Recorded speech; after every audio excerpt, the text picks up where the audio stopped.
Alors on est en train d'étudier, c'est la deuxième partie, on va essayer de finir un Mahamar extraordinaire du Rabbi qui a été donné en 1953 pour Rim, où il a fait plusieurs Mahamarim. C'était d'ailleurs pendant le moment de la mort de Staline. Donc le Rabbi était extrêmement chaud, il a parlé de choses très très élevées. Et parce que finalement c'était quand même, surtout pour les Juifs de Russie, l'ennemi le pire qu'on a jamais connu. C'est dans le livre Urara. Urara, exactement, c'est dans cette période-là. Alors, ici, c'est pas exactement le sujet. Le sujet, il est extraordinaire. C'est un sujet où le Rabbi pose une question qui dit pourquoi Purim s'appelle Purim? Pourquoi la fête de Purim, on l'appelait Purim?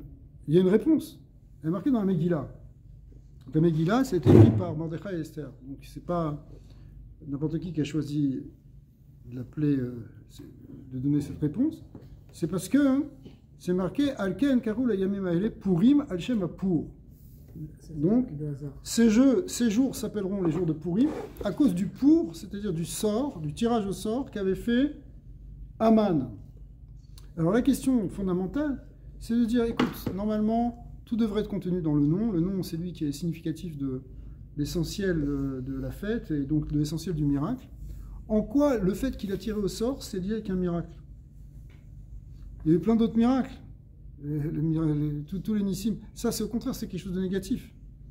C'était le tirage au sort. Ah, c'est vrai qu'il ne savait pas que... Parce qu'il s'est réjoui. Quand il a dit ça tombe pendant Hadar, il a dit super, c'est le mois où il y a Zayin Hadar, le jour de la ptira de Moshe Rabbeinu. Donc ils ont perdu leur force. Mais ils ne savaient pas que c'était aussi le jour de l'anniversaire de Moshe Rabbeinu, comme dit l'Agmara. Donc c'était quelque chose de positif, mais lui, il pensait que c'était quelque chose de très négatif. Mais quand même si tu dis que c'est quelque chose de positif, en quoi c'est ça le cœur du Ness? Le cœur du Ness, c'est que Esther, elle était là, que Vashti, elle est morte à ce moment-là, qu'elle a été remplacée par Esther, qu'elle a été mis le complot de Bigdash Veteresh, qu'il y a eu un miracle, à ce moment-là, Mordechai, il a entendu, qu'il savait la langue, qu'il a pu dire.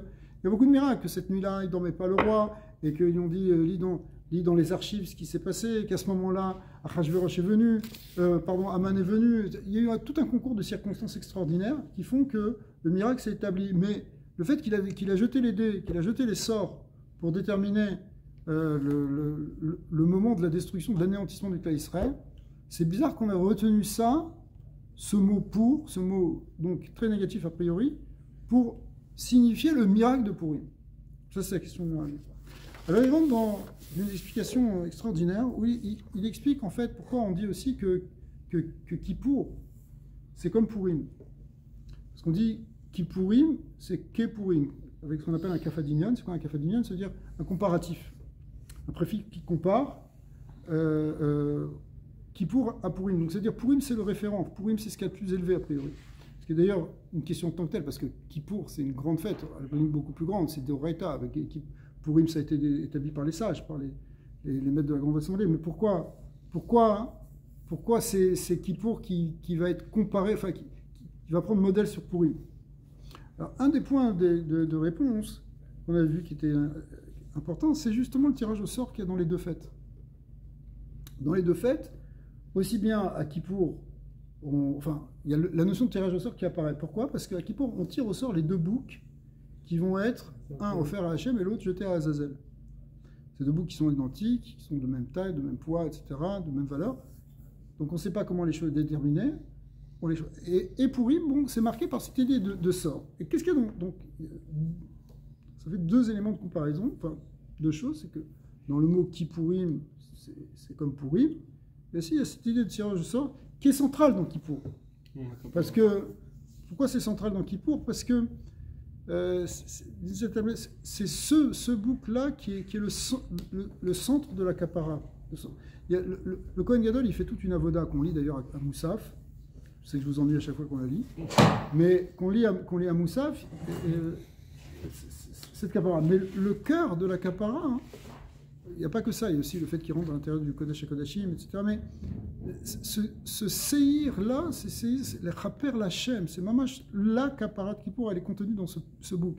Et d'un autre côté, ce double bouc, parce qu'il y a quelque chose qu'il faut donner à l'autre côté. Il faut séparer les forces du mal, il faut les envoyer de côté. D'accord? C'est comme Azazel, c'est Stracha. Donc il faut donner quelque chose au côté, comme dans Maïm Acharonim, on dit qu'on donne quelque chose pour le côté. Ou aussi, même d'après la Kabbalah, hein, la Seouda, on a vu ça, que la Seouda qu'on mange, et Erev Kippour, hein, c'est aussi une manière de donner quelque chose au gouffre, à la Geshmiut. Alors que le lendemain, à Kippour, on est au contraire complètement l'Hachem, pour Hachem, comme le Seir l'Hachem.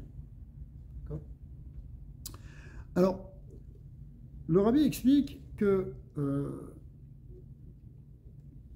c'est intéressant de dire que Kippour, ça correspond à Purim, parce que ça veut dire que aussi bien la Kapara de Kippour, elle est extraordinaire, elle est nifla, elle est incroyable, tu peux réparer beaucoup de choses, mais c'est une réparation qui se fait quand même avec la tchouva. Mais à Purim, apparemment, il y a un niveau aussi élevé, si ce n'est pas plus élevé, qu'on obtient même sans tchouva, rien qu'avec la Simcha. Avec la Simcha de Purim, tu peux à la limite réparer encore beaucoup plus qu'avec la tchouva de Kippour. C'est complètement fou. Bon, nous, on croit que Purim, c'est une fête un peu, bon, c'est bien pour les enfants, on se laisse un peu aller, c'est bon enfant, on va dire.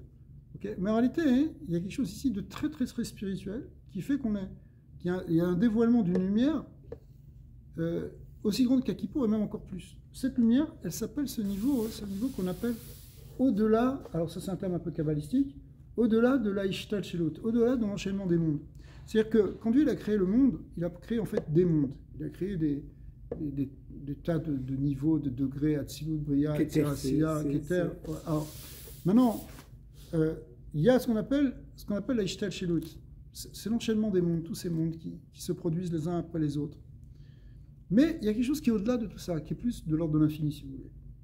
Ce qu'on appelle les Malamina Ishtalshelut, c'est de l'ordre de ce qu'on appelle le Or En Sof, la lumière infinie. Alors, quand on parle en termes de Sphirot pour désigner ces mondes, on dit que la Ishtalshelut, elle commence à Chorma et qu'il y a au-dessus de l'Ishtalshelut, c'est Keter. C'est des termes un peu techniques, d'ailleurs le Rabbi va les ramener. Mais il y a une idée, c'est que, en fait, quand on fait un Goral, quand on tire au sort, pourquoi tu tires au sort? Pourquoi tu vas interroger un sort? Pourquoi tu ne réfléchis pas avec ta tête et tu te dissipates par toi-même? Alors, la réponse, elle est très simple. Pourquoi tu fais un sort? C'est parce que tu ne sais pas comment décider. C'est Dieu qui choisit. Donc tu t'en remets à quelque chose de supérieur, tu t'en remets à Hachem. Ou, dans ce terme un peu kabbalistique, tu veux toucher quelque chose qui est au-delà du monde, qui est de l'ordre justement de ce qu'on appelle le Baal HaRatzon, celui qui est le maître de la volonté. Parce que toi, ta volonté, tu ne sais pas comment l'utiliser, tu es prêt à te soumettre à Kadosh Baruch Hu, mais du coup, tu t'en remets au maître de la volonté, parce qu'il y a bien quelqu'un qui veut, s'il y a une volonté divine. C'est qui veut? C'est Dieu, d'accord?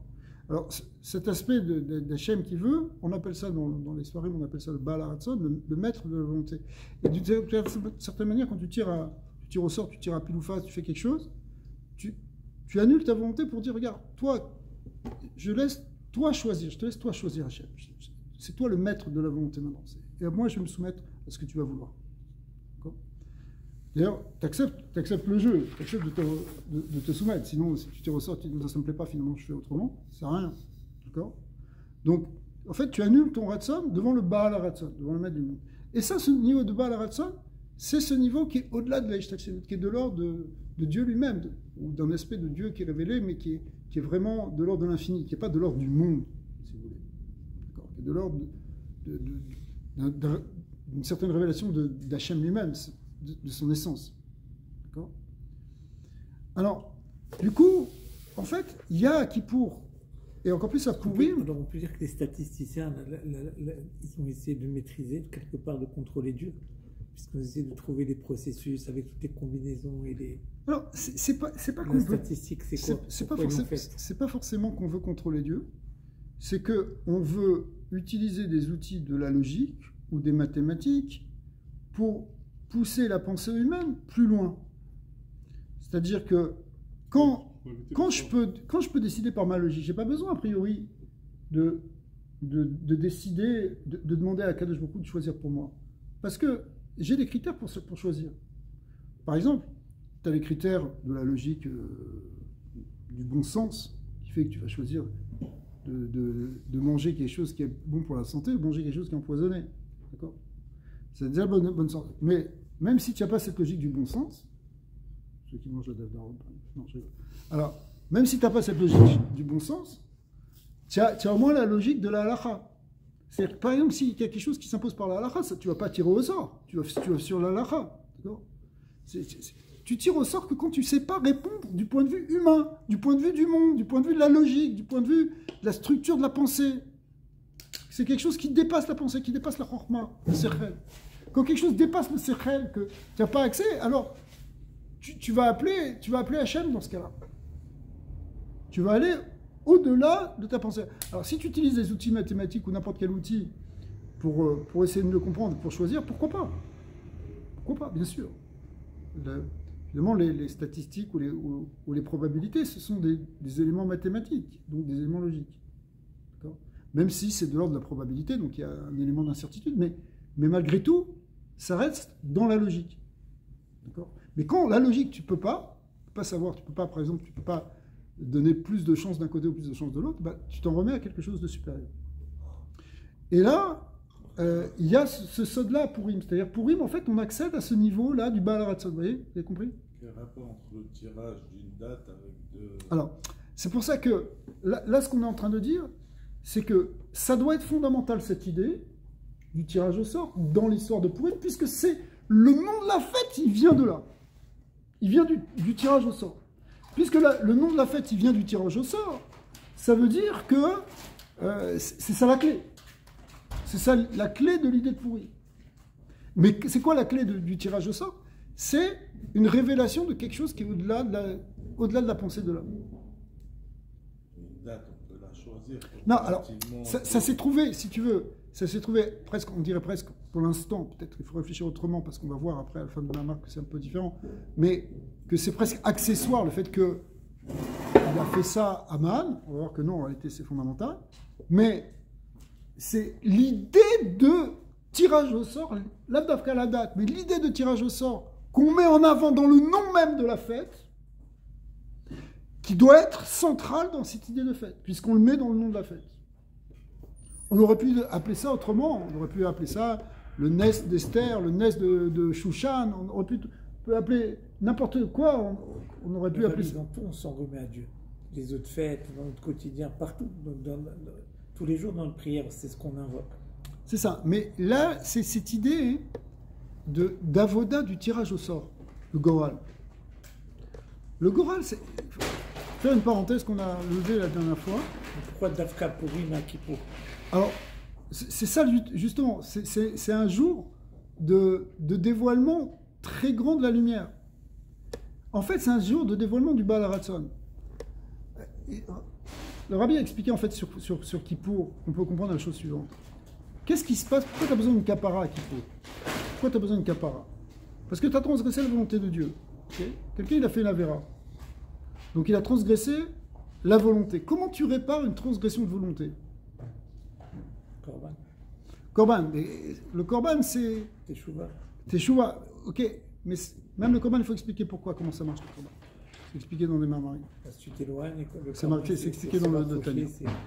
Alors, l'idée, c'est que si tu veux réparer quelque chose que tu as fait au niveau de, finalement, tu as bafoué la volonté de Dieu, il faut que tu demandes à celui qui est le maître de sa volonté de pouvoir corriger les choses.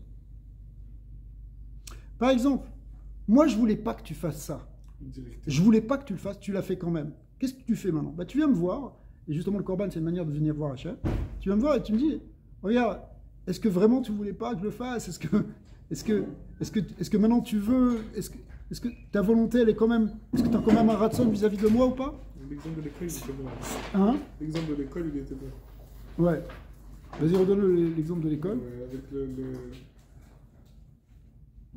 l'enfant, que voilà, s'il arrive en retard comme ça, alors il y aura telle et telle conséquence, et c'est comme ça. Et un point où s'il arrive en retard, au lieu qu'il se fasse renvoyer, etc., Suppose, on va redonner l'exemple. Suppose que tu vas dans une école et qu'il y a des règles. Si tu arrives 3 fois en retard, tu es renvoyé pendant une semaine. Ça existe des écoles comme ça. Donc l'enfant, il est venu 1 fois, 2 fois, 3 fois, vous allez à la maison. Mais le gars, il n'est pas content. Il se sent rejeté de sa classe, il va perdre du temps, il va pas travailler, c'est une grande boucha, etc. Qu'est-ce qu'il fait? Si les Chachamim va voir le directeur, il dit, je t'en supplie, c'est vrai que tu voulais que ce soit comme ça, mais essaie de vouloir autrement maintenant. Puisque c'est toi qui veux, c'est toi qui fixes les règles. Si c'est toi qui fixes les règles, tu peux changer les règles. Non. En fait, c'est un peu ça qu'on va faire avec Hachem. Hachem, tu m'as demandé de transgresser, mais fais comme si c'était pas grave.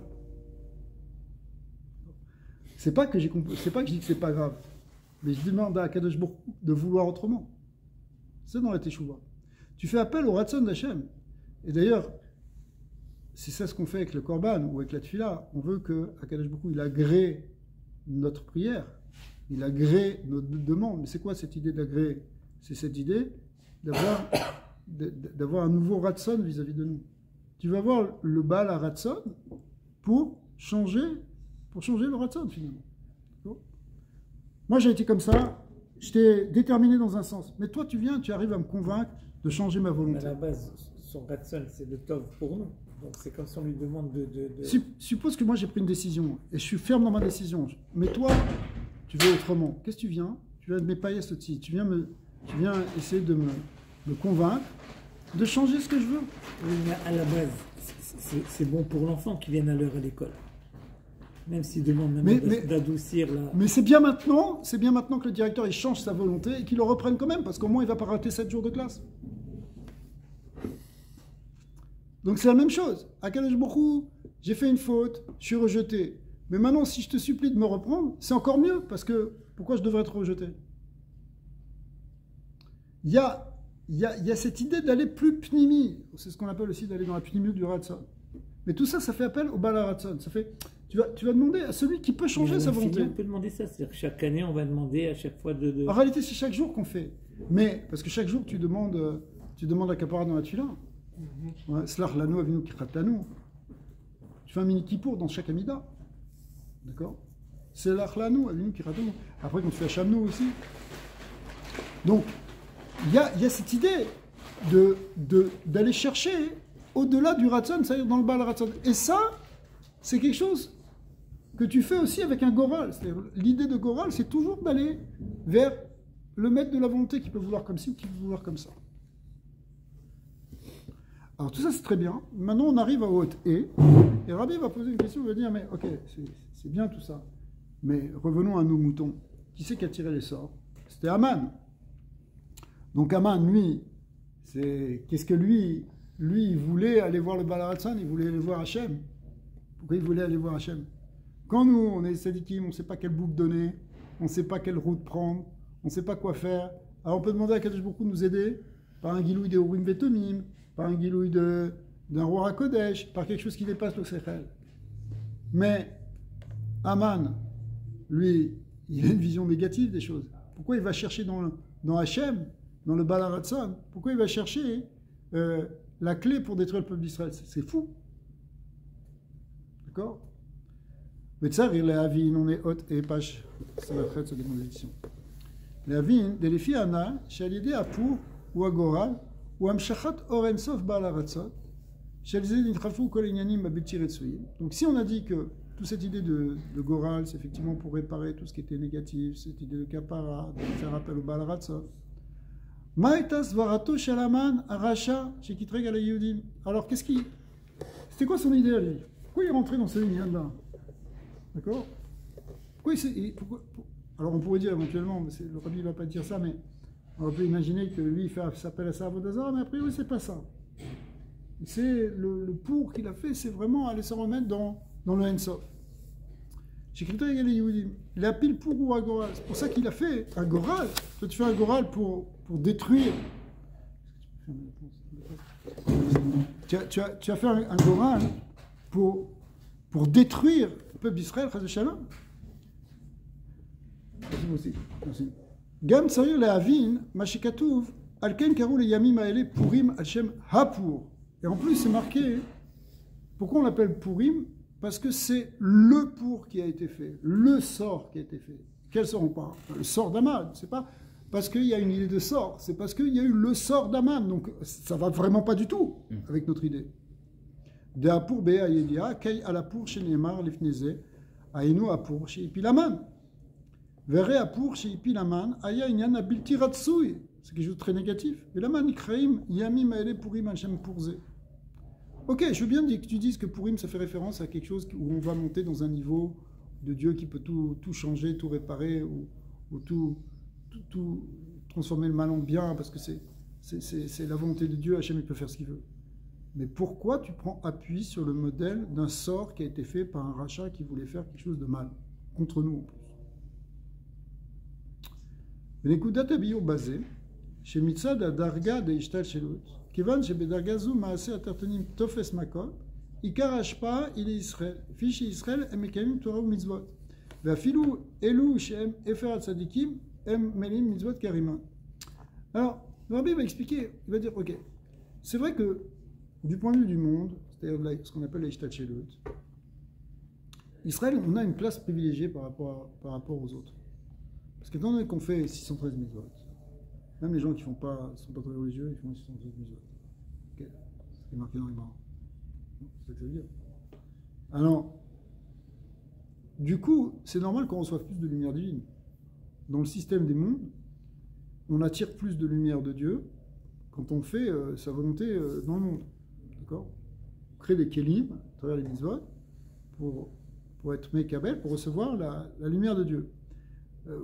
Mais ce qu'on va voir, c'est qu'est-ce qui se passe quand c'est au-dessus. Mais continuons. Ok, Moshkatu, Vashkifa, Kochecha, Minashamim, Varesa, Mecha et Israël, Kadosh Baruch Hu regarde nous d'en haut et bénit ton peuple. Pourquoi? Parce qu'on, chez Bitzan, Bechinat Shamaim, Shamaim, Umaim ou Chochma, Reshit Ishtashelut. Donc là, il fait un jeu de mots. Ashkifa Minashamaim, regarde-nous du ciel, contemple-nous du ciel. Le ciel, c'est le lien de Sham, Maïm, il y a de l'eau. L'eau, ça représente Chochma. Chochma, c'est le début de l'Ishtal Shelut. On a dit, ça commence au Sechel, etc. Alors, Nishmaïm a brachot l'Israël. Là, on reçoit des brachot pour Israël. Vekevan, chez Gam, Aman, Aracha, Yada, chez Acharei, Kol Akitroug, chez Kitreg à l'Israël, Em Shum Dimion, Beno, le Ben Israël. Il savait qu'en réalité, que quand même s'il accuse tout Israël, il sait qu'il ne fait pas le poids par rapport à nous, puisque quand même, on reçoit beaucoup plus de Shefa que lui. Chez la reine, Mitzad, Darga de Ishtal Shelut, En Shayer, chez Aman, Aracha, Yinatsea. Donc, il savait que, du point de vue de la logique, du point de vue humain, il n'a pas de chance de gagner, Aman. Aman, il ne peut pas gagner. Il ne peut pas gagner parce que la bracha, elle est chez Israël, normalement. D'accord ? Puisque nous, on reçoit, on est béni parce qu'on fait des mitzvot. D'accord ? Mais, c'est pour ça qu'il est allé chercher quelque chose d'au-delà de l'Ishtal Shelut. Parce que au-delà de l'Ishtal Shelut, ça va être différent. C'est ce qu'on va voir. Shigam a Pechutim Shebahem Meleim Mitzvot Kariman. La reine, il pile poule ou agoral. Donc c'est pour ça qu'il est rentré dans cette idée de tirer des sorts, de rentrer dans quelque chose qui est au-delà de l'Ishtal Shelut. Et Kevan chez Be'adraga de l'Emala Mishtal Shelut Goral, El Maaseh Tartonim Tofes Makom. Parce que là, ça n'a pas d'incidence. Quand tu arrives dans ce niveau-là, peu importe ce que tu fais pas, c'est ce que Dieu il veut. Donc, à ce niveau-là, a priori, on peut dire qu'Israël n'est pas mieux que les notions. D'accord ? Israël n'a rien de plus du point de vue de l'infini, on est tous égaux. Il y a un niveau, d'ailleurs ça ressemble un peu à ce qu'avait dit Korah aussi, il a dit que Kulam Kedoshim, on est tous Kadosh, mais il y a un niveau encore plus haut, c'est-à-dire quand on est tous Kadosh, c'est-à-dire qu'il n'y a pas de raison qu'il y ait Moshe Rabbeinu, il n'y a pas de raison qu'il y ait d'autres sadikim, on est tous au même niveau. Mais ce point de vue-là, il vient, c'est-à-dire au niveau du Ensof, si vous voulez, au niveau de quelque chose qui est au-delà du monde, au niveau de la lumière infinie de Dieu, bah, que tu fasses ça ou que tu fasses pas ça, a priori, ça change rien. Ouais, est-ce que c'est vrai? On va voir que ça, c'est pas vrai. Mais a priori, c'est ça la vamina de... C'est ça son avamina. Ah ouais. Ceci la vamina des sables, entre parenthèses. Ça aussi, il dit, qu'est-ce que ça change que je fasse ci ou ça, que je mange cachère, que je ne mange pas cachère, que je fasse mitzvot ou pas mitzvot. De toute façon, du point de vue de Dieu qui est infini, ça change. Ça lui change quoi? Bon. Non mais, je sais pas, moi ça me fait penser à quelque chose d'autre, ça veut dire, je suis quand même plus proche du but que toi. Il y a quand même, si moi je suis à 1 et toi tu es à 0, même comparé à l'infini, je suis plus proche, non? En fait, non. Mais ça tend vers 0. C'est 1 ou c'est 0 de 10. Même 1 million, vers 0. ou même 100 milliards, par rapport à l'infini, c'est comme 1 ou 0. C'est la même chose. Ouais, parce que Je veux dire, le fini. je comprends que l'infini, il n'y a pas. Mais ça, il veut dire que par rapport au goy, il est plus proche quand même. Mais dans C'est l'infini, c'est dissous. Oui, c'est ça oui, qu'il te dit. ça 100%, j'ai compris ça. No matter Dans, what, où dans, tu dans vas la, être, même dans la à Ishtalshelut, il y a une différence. 100 000 Il y a une différence milliards. parce que tes actions ont un impact sur ce qui se passe dans le monde spirituel. Mais il y a un niveau qui est au-delà du monde, où en tout cas Aman il a pensé, parce qu'on va voir que c'est pas vrai, que tu as raison, mais pas exactement comme, pas forcément comme tu dis, mais tu vas avoir raison, que il a pensé que peu importe, de ce point de vue-là, Israël ou nous, c'est changeur. Et pour le comprendre, pour comprendre cette idée, on peut la comprendre avec Esav. Esav, tu vois, il a une svara de se dire, regarde. Anyway, je vais mourir, alors je te donne la Bechora. Ouais, mais pourquoi il ne veut pas la Bechora? Il a une svara de dire, Dieu, il est tellement grand qu'il s'en fiche complètement de ce qu'on est en train de faire. Il y a beaucoup de gens qui pensent ça. Je dis Esav, c'est beaucoup, même parmi les nations. Ils disent, bon, ok, peut-être c'est. Ou même la Torah, les mitzvot, c'est bien pour avoir une hygiène spirituelle. C'est bien pour toi, mais pour Dieu, c'est le changeant. On a tous fait ça vraiment. Non, mais. Chacun il est où il est. C'est-à-dire, on a Shabbat, tout ça, mais tu veux dire, Khalav Israël, les trucs, et ci, ça, là, combien jusqu'où? Ouais, Hachem, il ne rentre pas jusque-là. Mais même jusqu'à la venue de la Chassidoute, la Hashgacha pratique, c'était quelque chose qui n'était même pas adopté par des grands tzadikim, qui était dans la Hashgacha klalite. C'est-à-dire qu'à un moment donné, de penser que chaque chose, il est voulu d'en haut, que ça a une importance, etc., c'est récent et c'est très fin. Non, la Hashgacha pratique sur les hommes, elle était quand même considérée par tout le monde comme un principe de clé. Ce qu'il y a, c'est que le Baal Shem Tov, il a montré que même dans le règne animal et végétal, même dans les niveaux inférieurs. Il parlait plutôt d'une Hashgacha klalite, non, d'intervention au niveau il y avait des feux, des choses comme ça, puis il y avait l'intervention divine. Le Rambam, il explique dans Moreh Nevuchim que la Hashgacha klalite, elle porte sur les espèces animales, les espèces végétales. Parce que Dieu ne va pas entrer dans les détails, c'est ce qu'on croit en tout cas, ce qu'on dit dans le Rambam, après avec son américaine, c'est un peu différent. Mais on croit que par exemple, imagine que tu marches sur une fourmilière maintenant. Tu es en train de marcher dans la forêt, tu as écrasé une fourmilière. Bon, tu as écrasé 200 fourmis. Est-ce que c'est important de savoir si c'est celle-là ou si c'est celle-là? Ça change rien. Il n'y a pas vraiment... Peu importe. Ce qui compte pour Dieu au niveau des espèces, c'est le maintien des espèces, si tu veux. Bon. Mais après, savoir que cette petite fourmi-là, il est arrivé ça et pas l'autre, a priori, étant donné que tout le monde s'en fiche, Hachem aussi il s'en fiche. Mais plus quelqu'un il monte, plus un être, il est élevé dans les règnes, c'est quand il arrive dans le règne humain et encore plus dans le Betnat des Neshamot d'Israël, et plus la Hashgacha, elle est particularisée. À tel point que quand quelqu'un il s'élève même au niveau du tzaddik, il peut avoir une Hashgacha très très précise pour lui qui fait qu'il y a des miracles. C'est-à-dire que plus tu montes dans la pyramide des règnes, c'est-à-dire le règne végétal, minéral, végétal, animal et humain, et après même les tzaddikim, si tu veux, et plus on va vers une Hashgacha qui est particularisée, qui est pratique. Ce qu'a montré le Baal Shem Tov, c'est qu'en réalité, le Rambam, il a expliqué ça dans un certain contexte,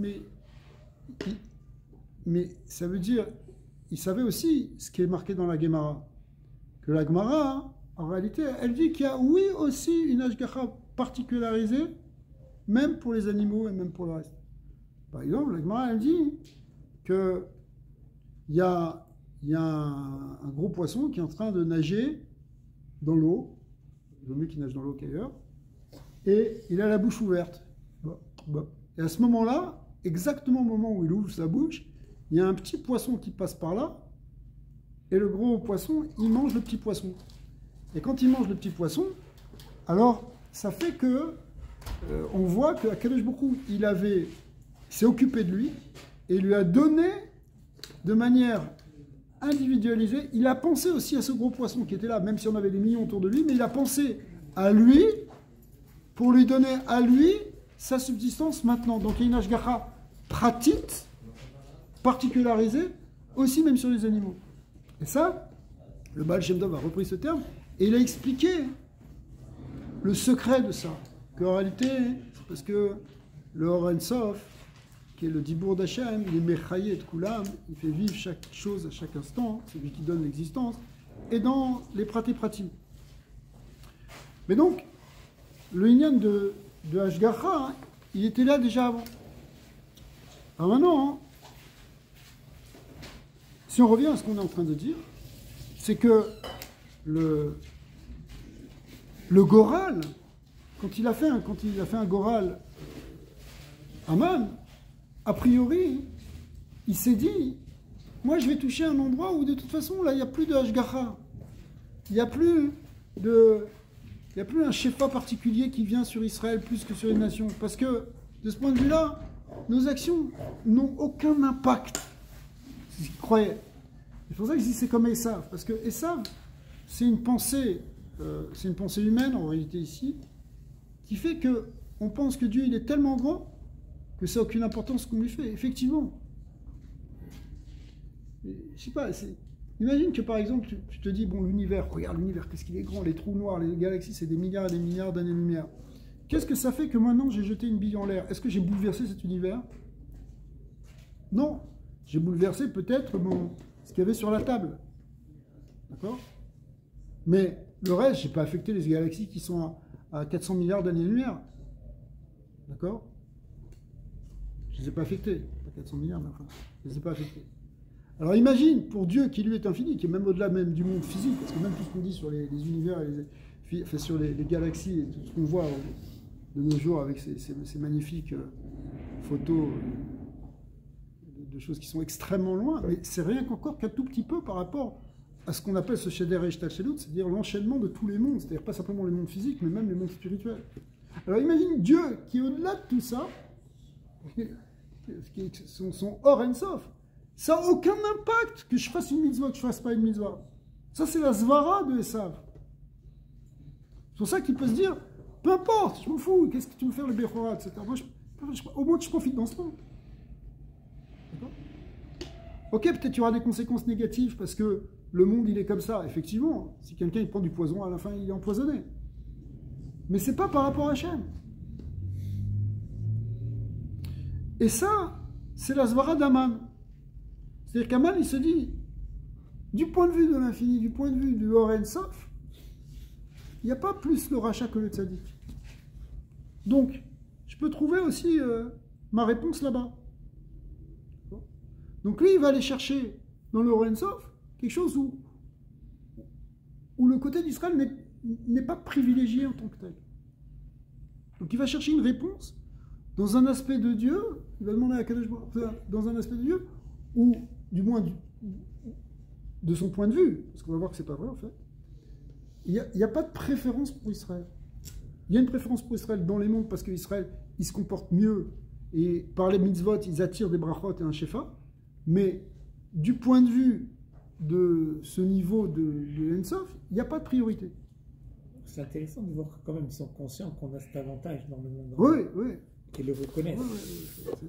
Si on rentrait vraiment même dans la guerre qu'il y a aujourd'hui, la guerre qu'on a contre Ishmael, ce n'est pas une guerre de territoire, c'est pas une guerre ça n'a rien à voir avec ça, c'est une guerre religieuse. Pour eux, ils sont dans un vrai djihad par rapport à Israël et ils doivent nous anéantir pour trouver leur place. Parce que, quelque part, le fait que la Torah était là avant l'islam et que l'islam vient finalement de la Torah au départ, si nous, on est en haut et si nous, on est sur notre terre et si nous, on réussit, alors ça remet complètement en question leur système à eux. Parce qu'ils savent que finalement, Agar, elle vient elle était la servante de Sarah, etc. Donc ça, ils veulent absolument pas accepter ça. Et c'est pour ça qu'ils essaient de nous détruire. C'est ça la vraie raison. C'est très difficile parce que c'est quelque chose qui existe. Parce qu'ils savent que le Ham Israël, il a une position particulière. Alors, si cette position particulière, elle se révèle comme étant réelle, tant qu'on était en galoute, ça ne le dérangeait pas. D'accord ? Mais dès qu'on revient maintenant sur notre terre et qu'on est en train de montrer que finalement la Torah elle est émette et que les promesses et les niveaux de la Torah elles sont en train de se réaliser et que l'âme Israël a été vraiment choisi par Hachem, quand on dit ça, ça fait effondrer leur système. Donc c'est vital pour eux de nous détruire. D'accord ? C'est ça la guerre qui est aujourd'hui. Comment on fait pour résoudre ce problème même entre juifs? Des fois l'existement, c'est surtout les Khaled sont faits, mais des fois juste l'existence de quelqu'un, son comportement, sa manière d'être, elle détruit l'approche de l'autre. Ça peut être des fois au niveau même du shalom bayit, au niveau de la structure de vie, juste par la réussite de l'autre ou par le derrière de l'autre, ça détruit tout ton chemin en fait. Et des fois juste en étant ce que tu es, tu remets en question des gens et après ça peut créer des problèmes comme ça sans rien faire. Et ça crée des malaises chez des gens ça aussi. Ouais. Mais ma question c'est comment est-ce que le rabbi, comment est-ce que les grands ils faisaient pour être capables d'être qui ils étaient sans créer de malaise chez les autres, sans créer le malaise, c'est la jalousie, c'est ça. C'est ce qui empêche l'autre de vivre. C'est ça, mais à la fin c'est comme le courtier à pied sur Caïn et Abel. Mais c'est ça, c'est la responsabilité du grand. Mais à un point où, qu'est-ce que tu fais? Toi, tu es toi, et... Je sais pas, ça se voit sur 1 million de points. Et 1 million de points, ça peut être comme ça. Ouais. On va laisser cette question. Essayer de garder maintenant le fil, parce que c'est une question un petit peu annexe, mais qui est très importante. Il va falloir la développer. Alors, donc, a priori, c'est ça, hein, la svara de ce cher Aman, Marchemo. Okay. En fait, le Mahamar va montrer que c'est faux. La clé, en fait, de ce Mahamar, ça va être de montrer que non, même au niveau du Ensof, que beaucoup nous a choisi. D'accord. Et ça, indépendamment d'ailleurs de nos actions. Donc, ça veut dire que même au plan du Ensof, on est plus avancé. Donc, l'histoire qu'on a accepté la Torah et tout ça, c'est quoi? Parce qu'il nous dit, chez tous les peuples, il l'a proposé, il l'a pas donné. Ils n'ont pas accepté. Nous, on l'a accepté, la Torah. Donc, c'est pas par rapport à leurs actes. On va voir que là, tu dis que même dans le Ensof. On va voir que pour révéler ça, il faut le révéler, parce que sinon, ça peut être dans l'Ensof, mais nous, on peut être en galop. Pour révéler ça de manière positive, ça va demander une avoda. Hein. Ça va demander une grande avoda. Hein. Mais une avoda hein, qui va venir au contraire par la Messirut Nefesh. Quand on va faire une Messirut Nefesh, c'est ce qu'on a vu dans le précédent Mahamar qu'on a fait avant, c'est que le couard de la Messirut Nefesh, il révèle justement l'essence de l'âme. Il révèle l'essence de ce qu'on est, indépendamment de ce qu'on va gagner, de ce qu'on ne va pas gagner, de ce qu'on est prêt à donner notre vie. Donc dans la Messirut Nefesh, on révèle ce nitzut, ce chelek Eloka finalement qui est en nous. Mais la Bechira d'Israël, ça va être ça le Nes de Purim. Ouais. La Bechira d'Israël, elle correspond à quelque chose qui est voulu dans le Balaratson à un niveau très élevé. Indépendamment de ce qu'on peut faire. T'as trouvé? Ok, on arrive au Odva. Alors, il va expliquer ça aussi par rapport à une dracha qu'on fait sur le mot Achashverosh. Parce que il y a plusieurs choses qui ont été dites sur Achashverosh. Et il va ramener une première dracha et une deuxième dracha. On va les lire, c'est plus simple. Yesh le kacher ze, imam voir bimkom acher, binyan Achashverosh. C'est marqué dans les Mamarim de Chassidut, que de Achashverosh ou Achash Varosh. Mazé Achash Varosh. Achash Varosh, ça veut dire. Achash, ça vient du mot silence. Les Chisha, c'est un murmure. Chash, ça veut dire quelque chose qui est silencieux. Et Rosh, Rosh, a priori, c'est quelque chose d'élevé, c'est la tête aussi. Alors, on va voir, parce que c'est pas exactement forcément comme ça qu'il faudra le comprendre. Chash ou milachon shtika. Chash, ça veut dire se taire. Kedaita begmara, Mai chashmal, itim chashot, itim emalelot. Quand Ézéchiel il a vu la Merkava en haut, il a vu les Chayot à Kodesh. Il étaient des grands malachim extraordinaires. Mais elles étaient entourées d'une lumière enveloppante qui s'appelait Chashmal. En hébreu moderne, Chashmal c'est l'électricité parce que c'était comme une lumière électrique. Okay, mais la Gemara, elle fait une dracha sur ce mot Chashmal. D'où ça vient ce mot Chashmal? Eh bien, ça vient de la contraction de deux mots, Chash et Mal. Chash, ça veut dire se taire, silence. Et Mal, ça veut dire parler. Mais Mal est là. En araméen, ça veut dire parler. Mais Malel. Pourquoi? Parce que les Chayot, à la fois elles sont silencieuses et à la fois elles parlent. Alors, c'est pas qu'elles parlent comme nous. C'est que il y a cette double dimension de silence et de parole. Et la double dimension de silence et de parole, elle est très importante, même aussi pour nous, par exemple. C'est-à-dire quelqu'un qui ne parle pas beaucoup, quand il parle, on l'écoute. Pourquoi? Parce que justement, c'est pas quelqu'un c'est quelqu'un qui sait aussi être silencieux. On sait que la shtika, ça peut être un siyag la chorma. C'est au contraire quelque chose qui est même au-delà de la chorma. Alors, c'est quelque chose de supérieur. Il y a un silence supérieur qui est le silence d'où sort la parole. C'est que la parole de Dieu, elle a été révélée dans le Midbar.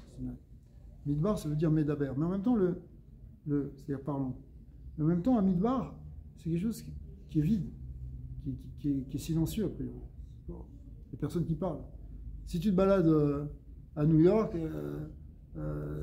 tout le monde parle. Tu entends dans les rues, il y a des bruits, il y a des sons, etc. Tu es dans le désert, tu n'entends personne. Mais en même temps, c'est parce qu'il y a un silence que la parole peut se révéler. C'est sa présence qui crée ce silence? Non, il y a un silence qui précède la parole, qui est supérieur à la parole. C'est comme avec la noirceur et la lumière. Ouais, il y a une noirceur qui est supérieure à la lumière. C'est-à-dire, je prends un exemple.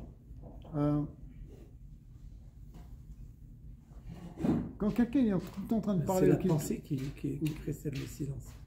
Quand quelqu'un il est tout le temps en train de... Ouais. Mais même dans la pensée elle peut être faite de paroles. Mais il y a quelque chose qui est une non-parole, qui est une non-pensée.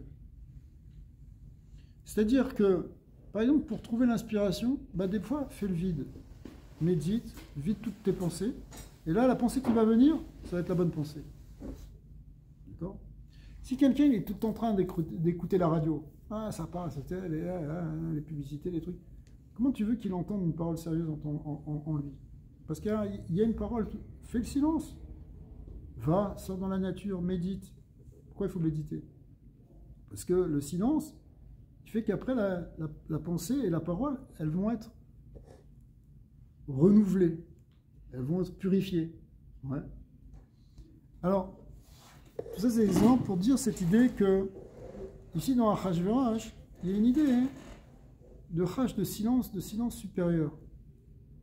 Ou bien, attention, un silence, ça peut être aussi un silence inférieur. C'est ce qu'on va voir aussi après.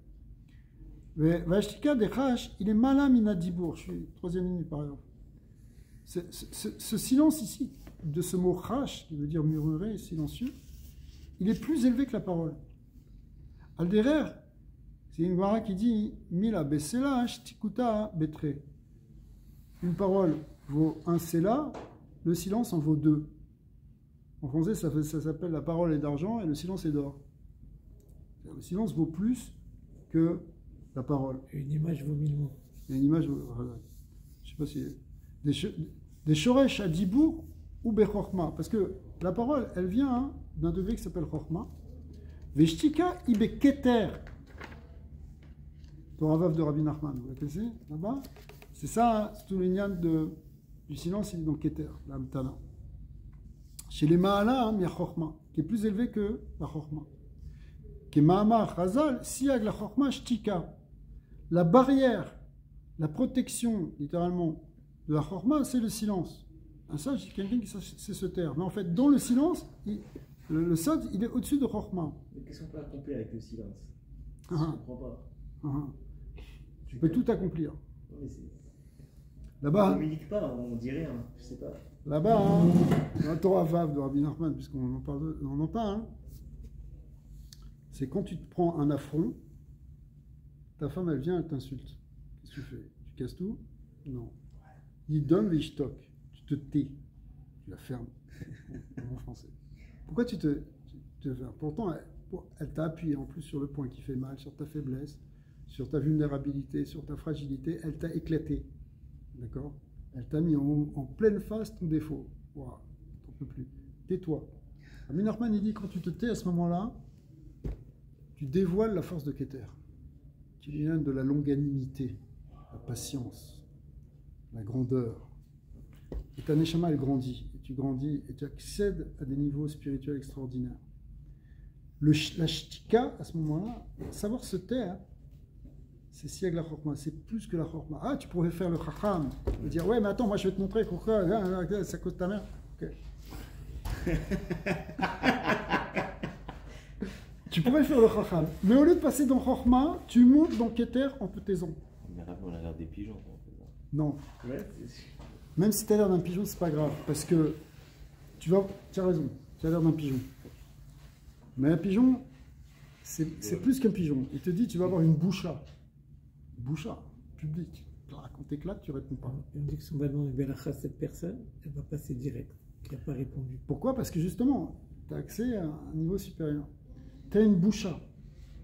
C'est pas simplement ta femme qui t'a éclaté comme ça, c'est même en pleine synagogue, devant tout le monde, quelqu'un, il vient, il t'insulte. Et toi, tu réponds pas. Boucha Berabim. Tu pourrais être blême. Tu passes par toutes tes couleurs. Cette boucha, elle te fait accéder à un niveau extraordinaire. Parce que le Icar de la tchouva, il vient de la boucha. Vous savez que ça? Boucha la honte? On est un peu maso. Pourquoi? Parce que si tu n'as pas de honte de ce que tu as fait, qu'est-ce que ça s'appelle que tu fais tchouva? Tu vois, c'est que tu as un remords, un regret. C'est honteux ce que j'ai fait. Je suis nul d'avoir fait ça. Si à un moment tu passes pas par cette pensée-là, si tu passes pas par cette pensée-là, si tu t'annules pas à un moment, tu peux pas faire tchouva. Donc en réalité, cette boucha, elle est ce qui te libère. Là-bas, il dit quelque chose d'encore plus grand. Il explique avec même des schémas Takedashim, il dit, c'est ce qui fait que tu vas passer du niveau du dam, du sang, c'est-à-dire le côté physiologique qui fait que tu as fait fauter, à un niveau de Adam. Tu vas récupérer le Aleph qui te manquait. Le dam, c'est la physiologie, c'est le nefesh physique. D'accord? Maintenant, on te rajoute ce Aleph qui vient justement de ce niveau du Keter. Qui vient parce que tu as fait appel tu t'en remets à Hachem, en te taisant. Ça vient de Dieu. C'est pas ma femme, c'est pas ce gars-là, c'est Hachem qui est en train de me faire monter. Tu récupères ce Aleph, tu redeviens Adam. Parce que quand tu as fauté, tu étais devenu une BMA. Tu es au niveau physiologique. Mais maintenant, tu remontes au niveau de Adam. Donc en réalité, c'est un précède. Donc toi, tu penses ça comme une boucha. Mais si tu es capable à ce moment-là de l'idom et l'ishtok, de ne pas réagir, en réalité, c'est pas que tu ne réagis pas, c'est que tu ne parles pas. Et ça c'est la meilleure réaction.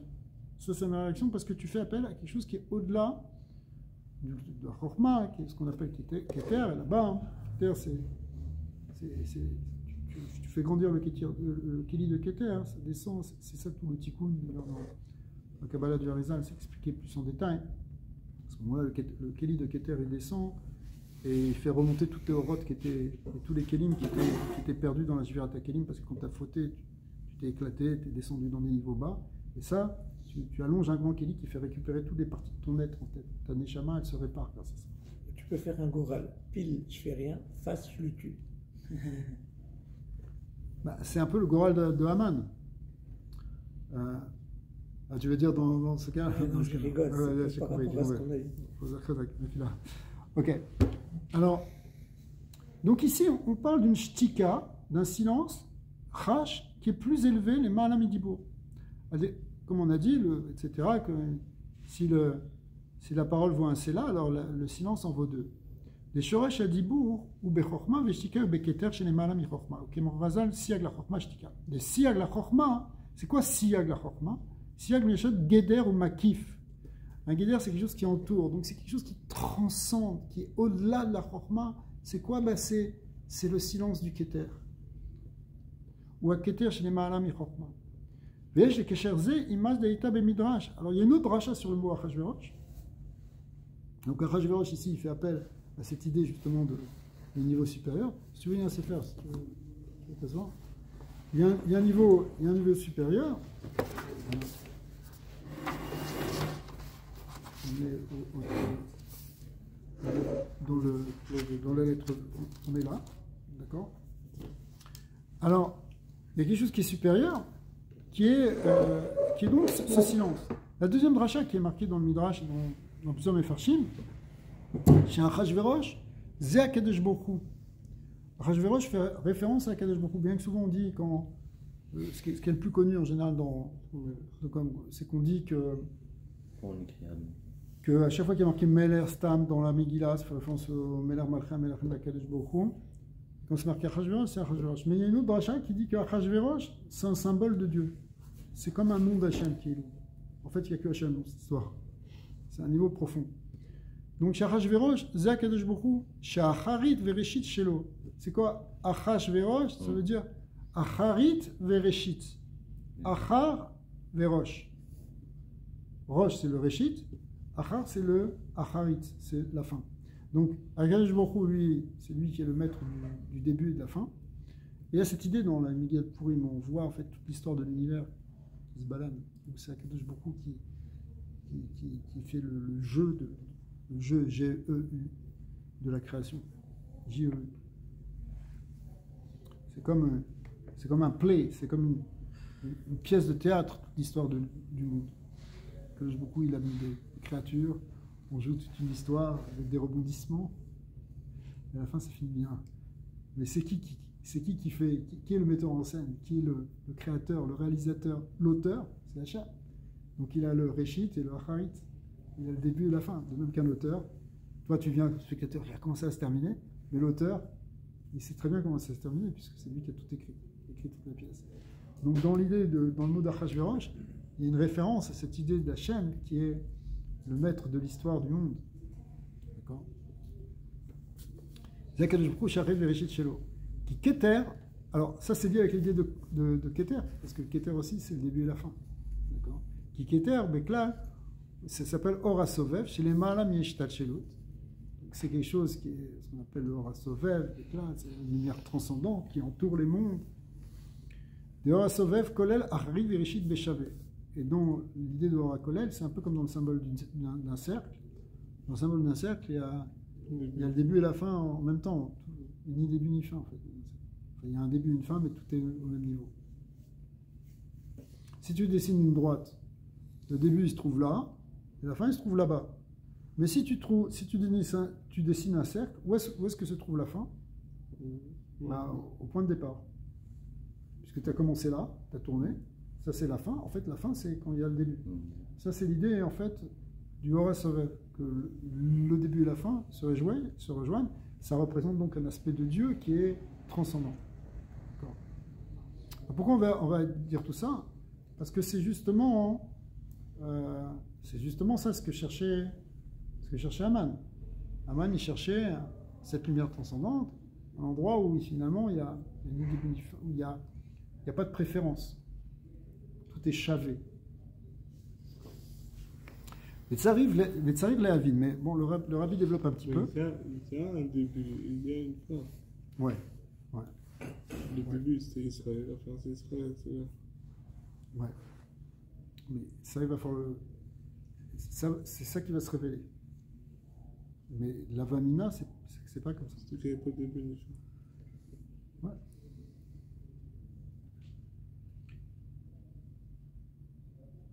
Si vous voulez, on pourrait poser la question autrement. Est-ce qu'il y a un déterminisme? Est-ce qu'il y a un sens dans la création?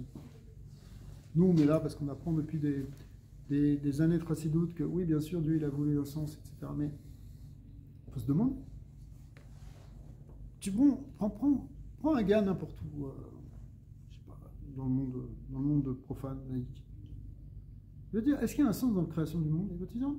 Le monde, il était comme ça. C'est à nous de donner notre sens. Nous, on doit donner notre sens en tant qu'humanité. Qu'est-ce qu'on va faire de nous? Est-ce qu'on veut une humanité qui va vers la liberté? On veut une humanité qui va vers l'asservissement, est-ce qu'on veut une humanité qui est responsable? Mais rien n'a été déterminé au départ. Rien n'est vraiment déterminé. Il n'y a pas une volonté que ça aille comme ça, comme ça. Parce qu'à un moment donné, c'est comme si on nous trace un sillon. Quand je lance les dés, les jeux sont faits, on nous trace un sillon. Moi, j'ai la liberté de naviguer à l'intérieur de ce sillon. Mais j'ai des limites. L'humanité, elle sait qu'elle a des limites. Mais la vie, la mort, comme tu disais. Elle a des limites existentielles.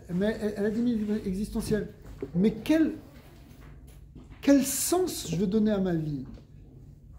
Au niveau clali ou au niveau pratique? Quel sens tu veux donner? Peut-être tu es complètement libre. Moi, je veux donner le sens que je veux. Vient la Torah te dire non, il y a un sens, il y a un projet divin. C'est la différence entre Elohim et Havaya. Elohim, c'est Bereshit bara Elohim. Dieu, il a créé le monde. Mais Havaya, c'est vers quoi il va aller ce monde? Quel est le sens? À quoi ça sert? Ça se révèle au moment de la sortie d'Égypte. Il se révèle au moment de la sortie d'Égypte, du matin de Torah. Il est en train de nous révéler son projet au travers d'une loi, au travers d'un but qu'il va nous transmettre à travers ses prophètes. Mais au départ, on pourrait croire qu'il n'y a pas de but si ce n'est celui qu'on se fait. Par exemple, Aman ou Hitler, il pense que le but, c'est ce qu'il a choisi. Il veut amener le monde dans ça. Un monde de sauvages, un monde de barbares, un monde d'animaux, avec le plus fort qui gagne. Pourquoi pas? C'est ça notre but. On peut décider comme ça, après tout. On va te montrer que tu ne peux pas décider comme ça. On va te montrer que ton projet Aman, il ne va pas fonctionner. Il y a quelque chose qui... Akadosh Baruch Hu, il avait un projet, même au niveau de l'infini. Déjà, avant même de créer tout le monde, il avait déjà un projet. Et ça va être le chidouche de Purim. Ça va être le nes de Purim, c'est que c'est ça qui va se révéler. Ouais, alors finalement, ce qui va se révéler, on va conclure là-dessus parce qu'on nous attend pour faire vite. Ce qui va se révéler profondément, c'est que Akadosh Baruch Hu, il a ce projet depuis le départ. Il a cette idée de Neshamot d'Israël, d'arriver en fait au projet, si on le disait dans d'autres termes, au projet messianique. Quoi le projet messianique? Parce que c'est très à la mode aujourd'hui de parler de ça. C'est quoi les anti-religieux? Ah, les messianistes, ils nous voient comme des hystériques extrémistes. Ça n'a rien à voir. Le projet messianique, c'est d'arriver à une humanité libre et qui vit dans la paix. C'est ça qui est marqué dans les prophéties de Isaïe.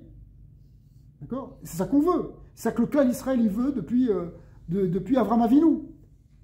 Depuis Avram Avinu, il y a ce projet-là d'arriver à une humanité qui ne soit pas obscurantiste et idolâtre et despotique comme celle de Nemrod et de Nebuchadnezzar et de Paro et de tous ces Réchaïm et du Hamas aujourd'hui. On veut autre chose. On veut une humanité de paix, pas celle de Daesh. C'est ça le projet messianique. D'accord? Donc il faut arrêter de vous dire qu'on est des extrémistes. Au contraire, on est les gens qui veulent la plus grande liberté. Ok? Eh bien, ce projet-là, il existe depuis le début de la création du monde, depuis le roche de la création du monde, depuis le Keter, depuis même avant le Seder Ishtalshelut. C'est l'idée. Avant tout ça. Avant tout ça. Alors, et c'est ça qui va se révéler à Purim. C'est-à-dire, ce qui va se révéler à Purim, c'est qu'en réalité, au fond, il n'y a pas de hasard. Rien n'est par hasard. Justement, le fait de jouer les dés, qui est en fait le principe du hasard, c'est pas le hasard. C'est une manière, de toute manière, tu ne peux pas contredire la volonté infinie de Dieu, qui est d'une certaine manière déterminée par rapport à ce projet-là, qui va passer par le cas d'Israël. Bon, amen. Donc chez nous, les Juifs,